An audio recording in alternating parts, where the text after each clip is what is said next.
하나님 말씀 함께 보겠습니다. 마태복음 13장 53절에서 58절 말씀 함께 보시겠습니다.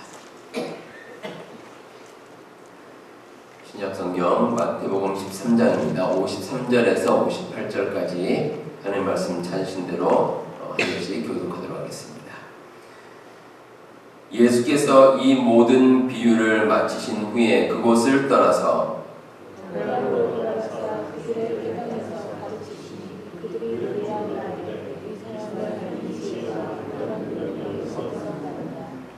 이는 그 목수의 아들이 아니냐? 그 어머니는 마리아, 그 형제들은 야고보, 요셉, 시몬, 유다라 하지 않느냐?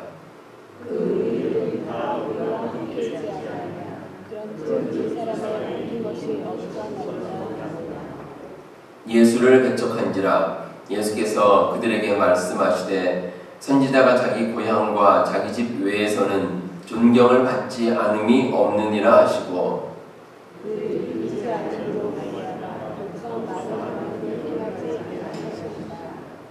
아멘.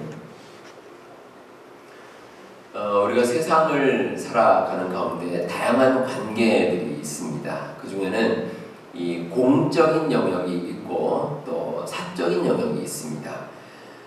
공적인 영역은 이제 공적인 관계로 이루어진 그런 부분입니다. 그래서 학교라든지 또 직장, 또 공공기관 같은 경우 이런 경우 이제 공적인 영역에 해당합니다. 그리고 사적인 영역은 글자 그대로 개인적인 영역입니다. 그래서 대표적으로 뭐 가족이라든지 친구라든지 뭐 그런 관계를 의미합니다. 과거에 제가 목회했던 교회에서 이런 일이 있었습니다. 어느 주일에 그 교회 이제 담임 목사님의 그 어린 시절의 친구가 되시는 분이 등록을 했습니다. 오래전에 이제 학교를 다니셨는데 오랜만에 이제 만나게 된 겁니다. 근데 이분이 교회에서 신앙생활을 그렇게 오래 하지 않으셨던 분 같습니다. 그래서 그런지 이제 그 목사님과 만나셨는데 반가워서 너무 반가워서 그런지 친구처럼 되었습니다. 그래서 이제 뭐 야 자 그러면서 이제 반말도 하고 그리고 이름도 아주 편하게 이제 불렀습니다. 이제 그러다 보니까 그 주변에 있는 사람들이 아주 난처했습니다. 그러니까 그 목사님은 물론이고 뭐 교우들도 그랬고 뭐 저도 그렇고 참 어떻게 해야 되나 참 난처한 그런 상황이었습니다. 이제 공적인 자리인데 사적인 모습을 보여주는 거죠. 그래서 뭐 어쩔 줄 몰랐는데 근데 그분이 몇 주 지나니까 잠잠해졌습니다. 아마 어떤 분이 용감한 분이 가서 얘기를 하신 것 같습니다. 가서 좀 이러이러하니 뭐 이렇게 좀 자제를 해달라 이렇게 이제 아마 부탁을 드린 것 같습니다. 저도 뭐 학교 동창이나 친구들 만나면 개인적으로 만나면 편하게 얘기를 합니다. 서로 이제 편하게 이런저런 얘기를 나누게 되는데 근데 왜 그러냐면 어릴 때부터 이제 사귐이 있었기 때문에 이제 그런 사적인 관계이기 때문에 그렇게 하는 겁니다. 저희 집에서도 그렇습니다. 저희 아내나 저희 아이들이 저를 부를 때 목사님 이렇게 부르지 않습니다. 뭐 남편이고 아버지죠.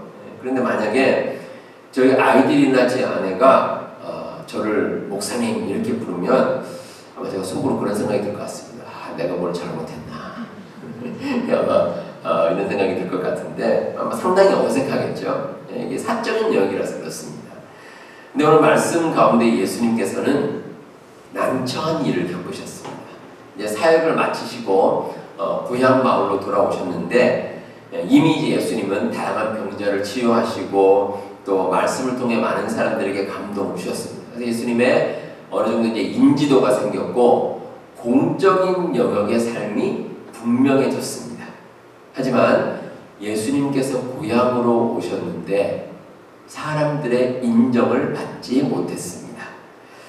어릴 때부터 예수님을 알던 사람들이 예수님을 그저 평범한 사람으로 여겼습니다. 그래서 55절과 56절에 보시면 이는 그 목수의 아들이 아니냐 그 어머니는 마리아 그 형제들은 야고보, 요셉, 시몬, 유다라 하지 않느냐 그 누이들은 다 우리와 함께 있지 않느냐 자, 이렇게 얘기를 하고 있습니다. 마치 사람들은 예수님을 이런 공적인 영역에서 바라볼 대상이 아니라 사적으로 그냥 친분이 있는 정도로 이야기를 하고 있는 겁니다. 그런데 예수님의 삶은 특별한 의미가 있습니다. 예수님께서는 이 보통 사람처럼 이 땅에 태어나신 것이 아닙니다. 하나님의 아들로서 중요한 사명을 가지셨습니다. 그래서 예수님의 말씀과 사역은 구원의 길로 이어집니다. 온전히 공적인 삶입니다. 이처럼 예수님의 존재가 특별하기 때문에 예수님에 대해서 사람들이 필연적으로 가져야 될 마음이 있습니다. 믿음입니다. 믿음. 우리도 마찬가지입니다. 우리가 예수님께 나아갈 때 예수님을 그냥 한 인간, 한 존재로서 보는 것이 아니라 예수님에 대한 분명한 믿음이 필요합니다. 58절에 보시면 그들이 믿지 않음으로 말미암아 거기서 많은 능력을 행하지 아니하시니라 라는 말씀이 기록되어 있습니다. 사람들이 예수님을 믿지 않으니 예수님께서도 능력을 행하지 않으셨습니다. 누구든지 예수님을 믿어야 역사가 일어납니다. 바꿔 말하면 예수님의 능력은 우리의 믿음에서 시작이 됩니다. 자, 오늘 말씀을 통해서 예수님의 존재와 그 믿음의 의미가 무엇인지 함께 한번 살펴보도록 하겠습니다. 자, 먼저 우리가 가진 믿음은 일단 우리의 마음을 여는 것에서 출발합니다. 오늘 말씀에 나오는 이 많은 사람들은 예수님의 어떤 가족 관계와 성장 배경을 다 알고 있었습니다. 그래서 예수님을 단순히 목수인 요셉의 아들 정도로만 생각을 했습니다. 자, 그렇기 때문에 예수님의 말씀과 능력을 전혀 이해하지 못했습니다. 하지만 중요한 것은 마음을 여는 것입니다. 그래서 필요한 것이 닫힌 마음이 열리는 변화입니다. 우리의 마음이 열리고 열린 마음 가운데 변화가 반드시 있어야 합니다. 우리가 어떤 사람을 만날 때 그 사람이 젊은 분일 수도 있고 나이 든 분일 수도 있습니다. 근데 그 중에는 연세가 이제 많이 드셨는데 그런 말 할 때가 있죠. 참 젊게 사시네요. 이렇게 말할 때가 있습니다. 자, 근데 그런 말을 들으시는 분들의 아주 중요한 특징이 있습니다. 열린 마음입니다. 연세가 드셔도 열린 마음을 가지고 계신 분은 젊게 사십니다. 우리가 이렇게 닫힌 마음이 열리기 위해서 꼭 기억해야 될 것이 우리가 가지고 있는 경험이 전부가 아니라는 것을 우리가 반드시 기억해야 할 것입니다.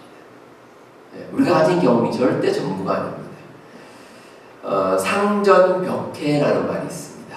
뽕나무밭이 푸른 바다가 되었다, 이런 뜻인데, 그러니까 세월이 하도 많이 지나고 변해서 뽕나무밭이 다 없어지고 푸른 바다가 될 정도로 이제 변화가 심했던 겁니다. 근데 이 말이 꼭 맞는, 꼭 적용이 되는 그런 한국의 도시가 있습니다. 한국의 서울의 잠실입니다. 잠실. 이 잠실이라는 말 자체 원래 뜻이 누에를 치는 곳, 그런 말이에요. 누에를 치는 곳. 그러니까 아마 과거에 저도 잘 모르겠지만 이 잠실이라는 곳이 뽕나무밭이 이제 뽕나무밭이 많고 뽕나무가 많고 또 누에를 치는 아마 그런 곳이었던 것 같습니다. 근데 요즘에는 많이 변했죠.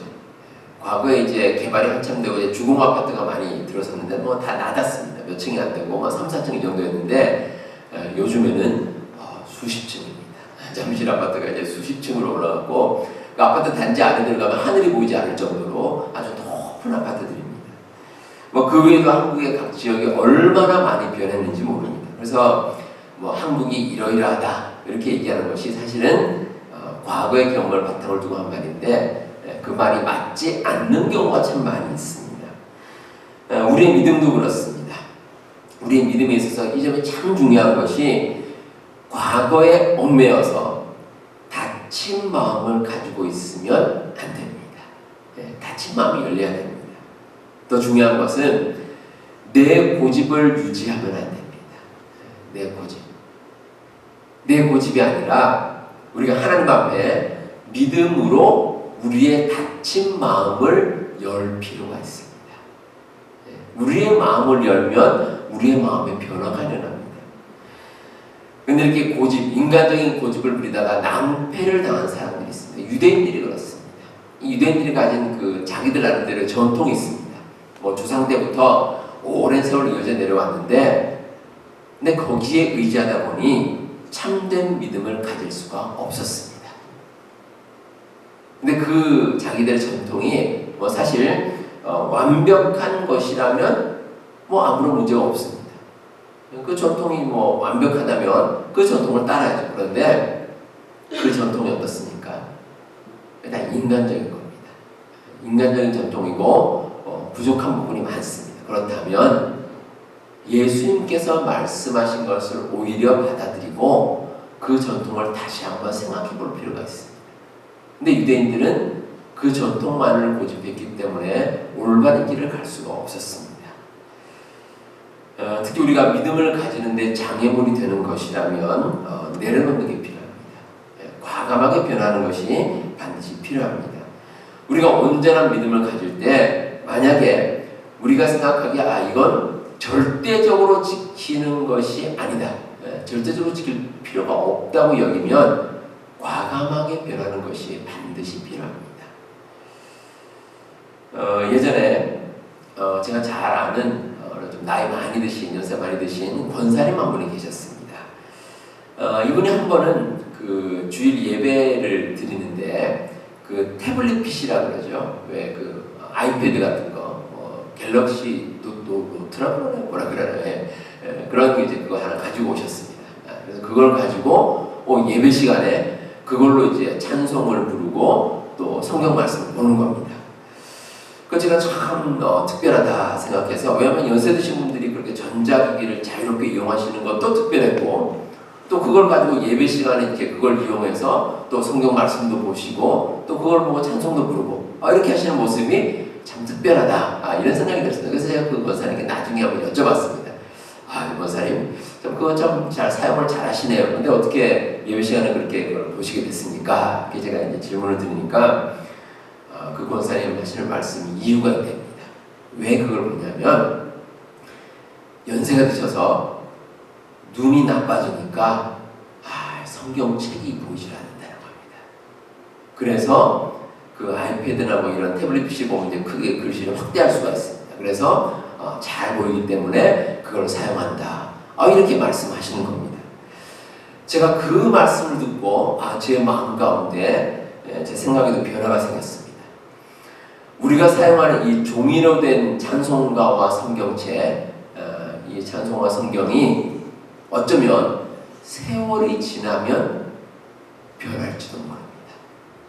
그러니까 저희 애들 봐도 그렇습니다. 저희 애들이 책을 볼 때 종이로 된 책은 사실 잘 보지 않습니다. 요즘에는 그 아이들이 거의 대부분이 전자책을 봅니다. 학교에서 공부할 때도 그렇고 뭐 숙제할 때 아예 그냥 전자책을 보고 거기다 기록하고 그렇게 하더라고요. 그러니까 그 아이들이 나중에 이 기성세가 됐을 때, 주류 세대가 됐을 때는 아마 성경 말씀도 종이로 된 우리 성경책이 아니라 정말 전자책으로 된 그런 성경책을 볼지도 모릅니다. 그렇다면 우리가 열린 마음이 필요한 거죠. 제가 지난주에도 말씀드렸지만 우리가 믿음 신앙생활 할 때 이 본질적인 것이 무엇인지 또 비본질이 무엇인지 구별할 필요가 있습니다. 우리가 인간적인 경험이나 전통을 고집하는 것은 비본질적인 겁니다. 이 변한다고 해서 하등 문제가 될 것이 없습니다. 오히려 믿음의 본질을 지키는데 방해가 되는 것이라면 우리가 변화할 필요도 있습니다. 그게 바로 오히려 믿음을 지키는 바른 방법입니다. 자, 그리고 또 한 가지, 우리가 겉모습에 대한 집착을 버려야 할 것입니다. 보통 우리가 보는 게 어떻습니까? 겉으로 드러난 모습이죠. 사람을 볼 때 겉으로 많이 봅니다. 근데 중요한 것은 겉모습보다도 그 사람의 마음입니다. 마음이 중요합니다. 오늘 말씀 가운데 예수님에 대해서 판단한 사람들이 어떻습니까? 예수님의 겉모습만 봤습니다. 어린 시절 모습만 생각하고 예수님을 판단해버렸습니다. 근데 54절에 보시면 흥미로운 구절이 나옵니다. 고향으로 돌아가사 그들의 회당에서 가르치시니 그들이 놀라 이르되 이 사람의 이 지혜와 이런 능력이 어디서 났느냐. 자, 예수님의 어린 시절을 아는 사람들은 현재 예수님의 모습을 보고 깜짝 놀랐습니다. 예수님은 과거에 그런 모습이 아니었다는 겁니다. 근데 어린 시절에 그랬는데 이제 성인이 되어 보니 지혜와 능력이 출중합니다. 심지어 54절에 나오는 것처럼 마을 사람들이 깜짝 놀랄 정도였습니다. 예수님 보고 깜짝 놀랐습니다. 자, 이게 깜짝 놀랄 정도였다면 어떻습니까? 예수님의 능력을 인정하고 믿어야 맞습니다. 그렇게 해야죠. 그리고 이어지는 또 변화가 있어야 됩니다. 그런데 그들이 어떻습니까? 예수님의 겉모습만을 생각을 했습니다. 자, 그들이 스스로 놀랐습니다. 놀라면서도 마음속으로 어떤 생각을 가졌냐면 이상하다. 그럴 리가 없는데. 이런 마음을 가진 겁니다. 우리가 신앙생활을 하는 가운데 우리가 함께 신앙생활을 하는 분, 여러분 가운데 믿음의 변화가 있는 분들이 분명히 있습니다. 믿음이 자라고 그 믿음을 통해서 새로운 모습을 보일 때가 분명히 있습니다. 자, 그러면 어떻습니까? 그 부분을 인정해야죠. 우리가 받아들이는 게 중요합니다. 우리가 사실 처음부터 대단한 믿음 가지고 있는 게 아닙니다. 저도 그렇고 여러분도 다 똑같습니다. 고린도전서 13장에 나오듯이 우리가 과거에는 말하는 것이 어린아이와 같고 깨닫는 것이 어린아이와 같고 생각하는 것이 어린아이와 같았습니다. 그런데 우리가 신앙생활 하루하루 해나가면서 우리 믿음이 자라죠. 점점 자랍니다. 그리고 나중에는 장성한 어른과 같이 되는 겁니다. 근데 어떤 분, 우리가 신앙생활을 같이 했는데 어떤 분이 어느 날 보니까 믿음이 정말 좋아지는 게 눈에 보입니다. 그러면 그 사람의 그 믿음을 우리가 받아들여야 될 필요가 있습니다. 자꾸 과거에 부족했던 모습만 떠올리고 아니 저분이 믿음이 좋지 않았는데 신앙생활이 바르지 않았는데 이런 생각만 하면 안 된다는 겁니다. 그분이 믿음이 좋아졌다면 그걸 우리가 받아들이는 게 반드시 필요합니다. 우리가 살고 있는 이 미국의 역사에서 아주 중요한 전환점이 된 사건이 하나 있습니다. 남북전쟁입니다.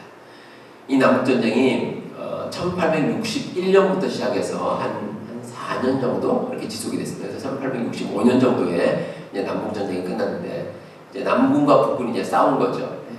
미국이 남과 북으로 갈라져서 싸우다가 결국 이제 북쪽 연합군이 승리했습니다. 근데 당시 이제 남북 전쟁이 있었을 때 각 남쪽과 북쪽에 사령관이 있었습니다. 군대 사령관이 있었는데 북쪽 내 사령관은 이름이 이제 율리시스 그랜트라는 이제 장군이었고 남쪽 연합군의 사령관은 로버트 리라는 이름이 이제 사령관이었습니다.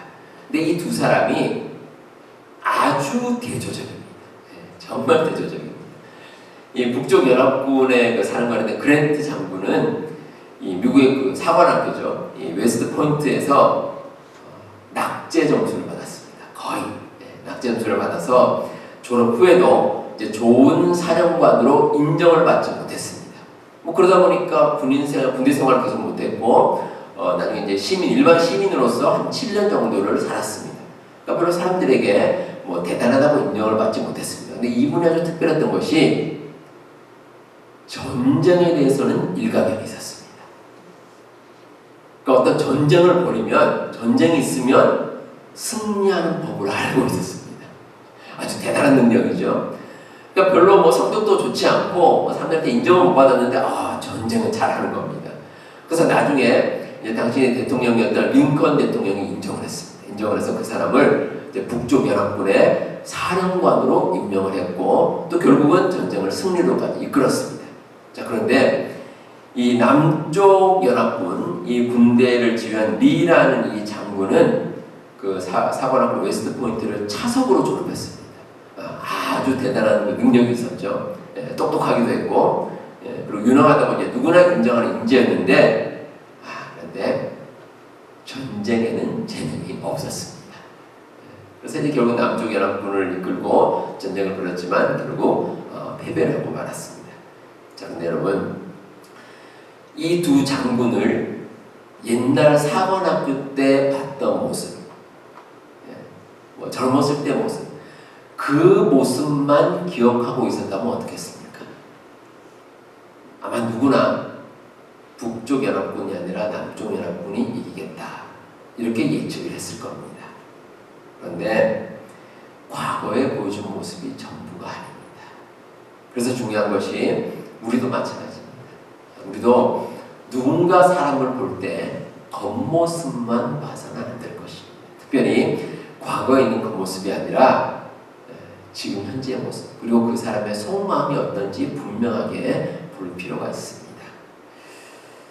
자, 마지막으로 우리 예수님의 능력은 우리가 예수님을 믿음에서 나온다는 사실을 여러분 꼭 기억해야 할 것입니다.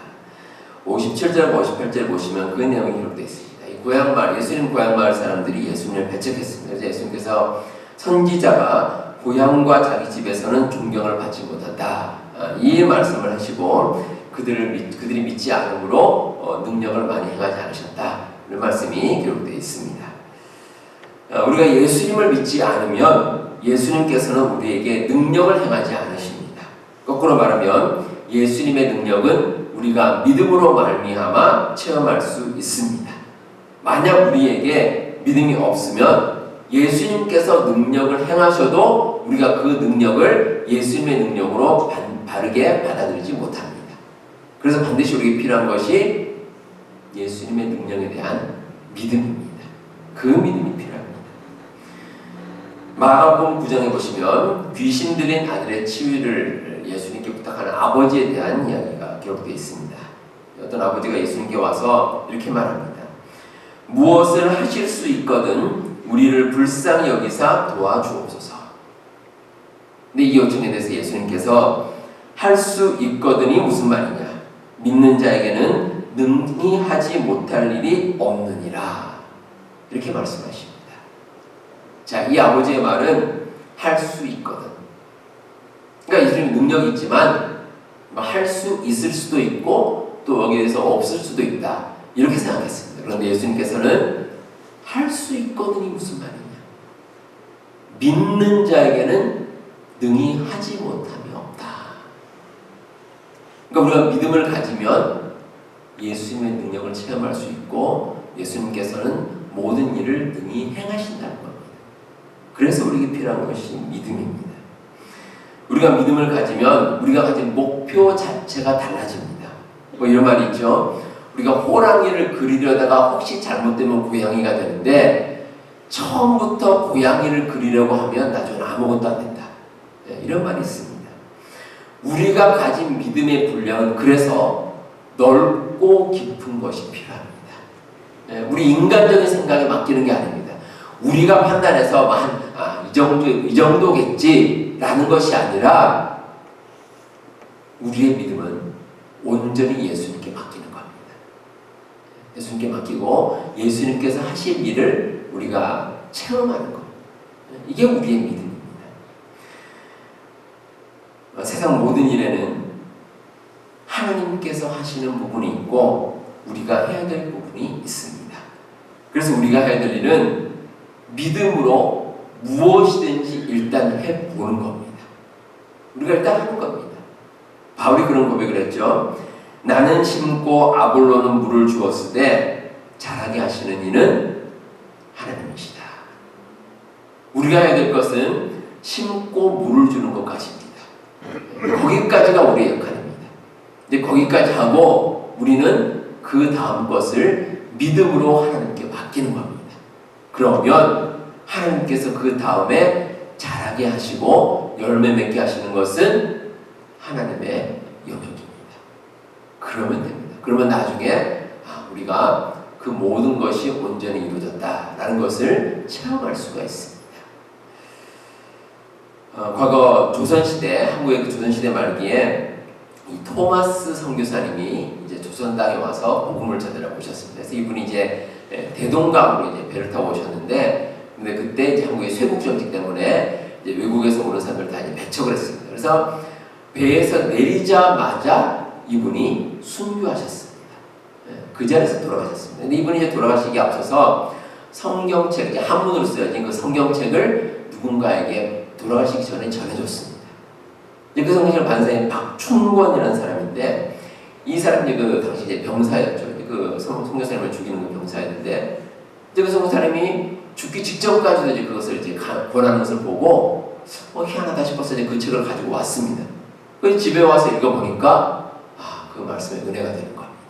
그리고 예수님을 믿게 됐습니다. 그리고 나중에 그 성경을 누구에게 줬냐면 이 박영식이라는 사람에게 줬습니다. 이 박영식이라는 사람에게 줬는데, 이 박영식이라는 사람은 그 성경을 어떻게 했냐면 다 찢었습니다. 찢어서 자기 집에 벽지로 발랐습니다.